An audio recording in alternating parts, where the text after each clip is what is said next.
Hi ಎಲ್ರಿಗೂ ನಮಸ್ಕಾರ. ನೀವು ನೋಡ್ತಾ ಇದ್ದೀರಾ ಸ್ಪೀಡ್ ಪ್ಲಸ್ ಕರ್ನಾಟಕ. ನಾನು ನಿಮ್ಮ ಮಂಜು ಗೌಡ. ಟ್ಯಾಲೆಂಟ್ ಇದ್ದರೆ ಏನು ಬೇಕಾದರೂ ಮಾಡ್ಬೋದು. ಟ್ಯಾಲೆಂಟ್ ಇದ್ದರೆ ಎಲ್ಲಿಗೆ ಬೇಕಾದರೂ ರೀಚ್ ಆಗ್ಬೋದು. ಸರಸ್ವತಿ ಒಲಿದ್ರೆ ಲಕ್ಷ್ಮೀನ ಒಲಿಸ್ಕೊಳ್ಳೋದು ಕಷ್ಟ ಅಲ್ಲ ಅನ್ನೋದಕ್ಕೆ ನಮ್ಮ ಚಿಕ್ಕಣ್ಣ ಅವರೇ ಸಾಕ್ಷಿ ಅಂತ ಹೇಳಬೇಕು. ಯಾಕಂತಂದರೆ ಚಿಕ್ಕಣ್ಣ ಅವರು ನಡೆದು ಬಂದಂಥ ಹಾದಿ, ಅವರ ಬಗ್ಗೆ ಇವತ್ತು ನಾನು ಈ ಮಾತುಗಳನ್ನು ಹೇಳೋದಕ್ಕೆ ಕಾರಣ ಆಗಿದೆ. ಮಂಡ್ಯದ ಒಂದು ಸಾಮಾನ್ಯ ಹಳ್ಳಿಯಲ್ಲಿ ಹುಟ್ಟಿದಂತಹ ಈ ವ್ಯಕ್ತಿ ಇವತ್ತು ಸ್ಯಾಂಡಲ್ವುಡ್ನಲ್ಲಿ ಎಲ್ಲರೂ ಇಷ್ಟಪಡುವಂತಹ ನಟ. ಕರ್ನಾಟಕದ ಚಿತ್ರಾಭಿಮಾನಿಗಳು ತಮ್ಮ ಪ್ರೀತಿಯನ್ನು ತೋರಿಸಿ ಅವರ ಚಿತ್ರವನ್ನು ಮುಗಿಬಿದ್ದು ನೋಡುವಂತೆ ಮಾಡಿರುವಂತಹ ಒಬ್ಬ ನಟ.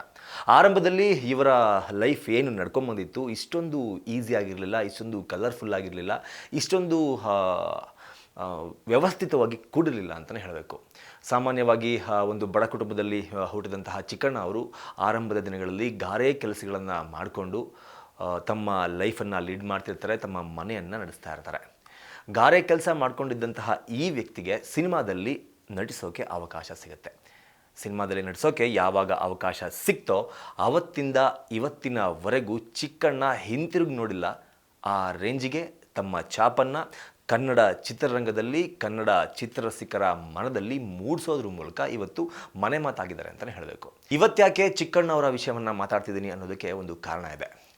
ಸಾಮಾನ್ಯವಾಗಿ ಒಂದು ಗಾರೆ ಕೆಲಸ ಮಾಡಿಕೊಂಡಿದ್ದಂತಹ ವ್ಯಕ್ತಿ ಇವತ್ತು 7ರಿಂದ 8 ಕೋಟಿ ರೂಪಾಯಿ ಕಲೆಕ್ಷನನ್ನು ತನ್ನ ಸಿನಿಮಾ ರಿಲೀಸ್ ಆದ ಒಂದೇ ವಾರದಲ್ಲಿ ಮಾಡುವಷ್ಟರ ಮಟ್ಟಕ್ಕೆ ಬೆಳೆದು ಮೆಜೆಸ್ಟಿಕ್ನಲ್ಲಿ ದೊಡ್ಡ ಕಟೌಟ್ ಆಗಿ ನಿಂತಿರುವಂತಹದ್ದು ಅಂತಿಂಥ ಸಾಧನೆ ಅಲ್ಲ. ಕಳೆದ ವಾರ ಉಪಾಧ್ಯಕ್ಷ ಸಿನಿಮಾ ರಿಲೀಸ್ ಆಗಿತ್ತು. ಉಪಾಧ್ಯಕ್ಷ ಸಿನಿಮಾ ರಿಲೀಸ್ ಆಗಿ ಸಾಕಷ್ಟು ಕಡೆ, ಅಂದರೆ ಆಲ್ ಓವರ್ ಕರ್ನಾಟಕ ಒಂದು ಒಳ್ಳೆಯ ಪ್ರಶಂಸೆಯನ್ನು ತೆಗೆದುಕೊಳ್ಳುವುದರ ಮೂಲಕ ಜನರಿಗೆ ತುಂಬ ಇಷ್ಟ ಆಗಿತ್ತು, ಜನರಿಗೆ ತುಂಬ ಕಚಗುಳಿ ಇಟ್ಟಿತ್ತು, ಇಡೀ ಕರ್ನಾಟಕದ ಜನರನ್ನು ನಗಿಸುವಲ್ಲಿ ಯಶಸ್ವಿಯಾಗಿತ್ತು. ಚಿಕ್ಕಣ್ಣ ಅವರು ಈ ಹಿಂದೆ ಸಾಕಷ್ಟು ಸಿನಿಮಾಗಳಲ್ಲಿ ಅಭಿನಯ ಮಾಡಿದ್ದಾರೆ. ಯಾವುದೇ ಸಿನಿಮಾದಲ್ಲೂ ಕೂಡ ನಾಯಕ ನಟ ಆಗಿ ಕಾಣಿಸ್ಕೊಂಡಿದ್ದು ಇರಲಿಲ್ಲ. ಸಿನಿಮಾಗೆ ಬರೋದಕ್ಕೂ ಮುಂಚೆ ಒಂದಷ್ಟು ಕಾಮಿಡಿ ಶೋಗಳಲ್ಲಿ, ಸ್ಟೇಜ್ ಶೋಗಳಲ್ಲಿ ಭಾಗವಹಿಸಿದ್ದಂತಹ ಚಿಕ್ಕಣ್ಣ ತದನಂತರ ಸಿನಿಮಾಗಳಲ್ಲಿ ಒಂದು ಕಾಮಿಡಿ ಪಾತ್ರಗಳನ್ನು, ಒಂದು ಸೈಡ್ ರೋಲ್ಗಳನ್ನು ಮಾಡೋದಕ್ಕೆ ನಿಂತ್ಕೊಂಡ್ರು.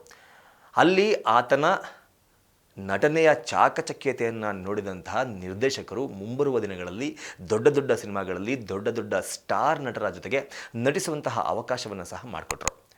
ಈ ಥರ ತನಗೆ ಸಿಕ್ಕ ಅವಕಾಶವನ್ನು ಸೂಪರಾಗಿ ಉಪಯೋಗಿಸಿಕೊಂಡಂತಹ ಚಿಕ್ಕಣ್ಣ ಮೊದಲ ಬಾರಿಗೆ ನಾಯಕ ನಟನಾಗಿ ಉಪಾಧ್ಯಕ್ಷ ಸಿನಿಮಾದ ಮೂಲಕ ಕನ್ನಡಿಗರ ಮುಂದೆ ಬಂದರು.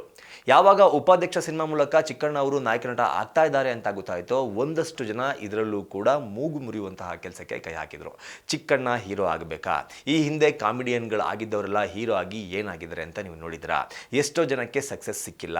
ಚಿಕ್ಕಣ್ಣ ಇರೋ ಆ ಲುಕ್ಗೆ, ಚಿಕ್ಕಣ್ಣನ ಹೇರ್ ಸ್ಟೈಲ್ಗೆ, ಚಿಕ್ಕಣ್ಣನ ಕಲರ್ಗೆ ಅವರು ಹೀರೋ ಆಗೋ ಅವಶ್ಯಕತೆ ಇತ್ತ?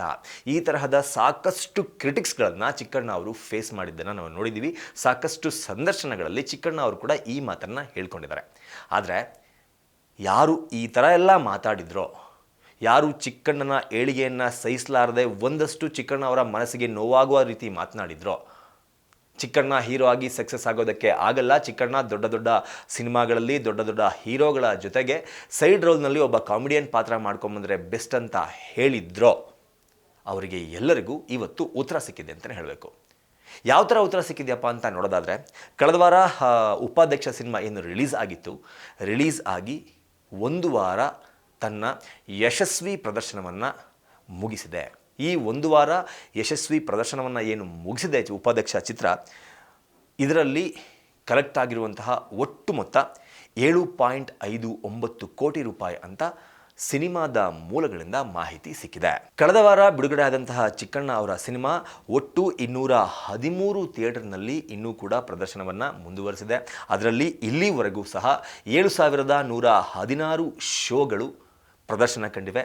ಈ 7116 ಶೋಗಳಲ್ಲಿ 971 ಶೋಗಳು ಹೌಸ್ಫುಲ್ ಆಗಿದ್ದು, ಓವರಾಲ್ ಕಳೆದ ಶುಕ್ರವಾರದಿಂದ ಈ ಶುಕ್ರವಾರದವರೆಗೆ ಸಿನಿಮಾ ಗಳಿಸಿರುವಂತಹ ಓವರಾಲ್ ಮೊತ್ತವನ್ನು ನೋಡೋದಾದರೆ 7.59 ಕೋಟಿ ರೂಪಾಯಿ.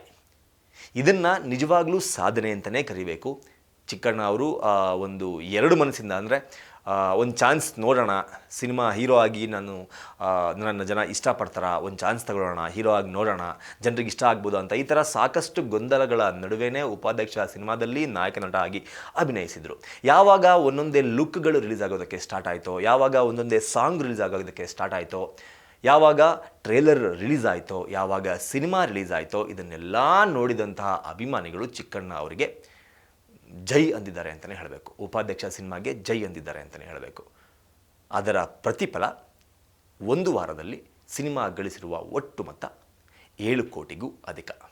ಒಬ್ಬ ಗಾರೆ ಕೆಲಸ ಮಾಡಿಕೊಂಡಿದ್ದಂತಹ ಹುಡುಗ ಇವತ್ತು ಗಾಂಧಿನಗರದಲ್ಲಿ ದೊಡ್ಡ ಕಟೌಟನ್ನು ನಿಲ್ಲಿಸಿಕೊಳ್ಳುವುದರ ಮೂಲಕ ನಾನೂ ಕೂಡ ಯಾವ ನಟರಿಗೂ ಕಮ್ಮಿ ಇಲ್ಲ, ನನ್ನ ಸಿನಿಮಾ ಕೂಡ ಕಲೆಕ್ಷನ್ನಲ್ಲಿ ಹಿಂದೆ ಬೀಳಲ್ಲ, ನನ್ನ ಸಿನಿಮಾ ಕೂಡ ಒಳ್ಳೆ ಕಲೆಕ್ಷನ್ ಮಾಡುತ್ತೆ, ನಾನು ಉಪಾಧ್ಯಕ್ಷ ಸಿನಿಮಾಗೆ ನಾಯಕ ನಟ ಆಗೋದಕ್ಕೆ ಮಾಡಿದಂತಹ ನಿರ್ಧಾರ ಸರಿ ಇದೆ ಅಂತ ಇವತ್ತು ಚಿಕ್ಕಣ್ಣ ಅವರಿಗೆ ಖಡಾಖಂಡಿತವಾಗಿ ಅನಿಸಿರುತ್ತೆ.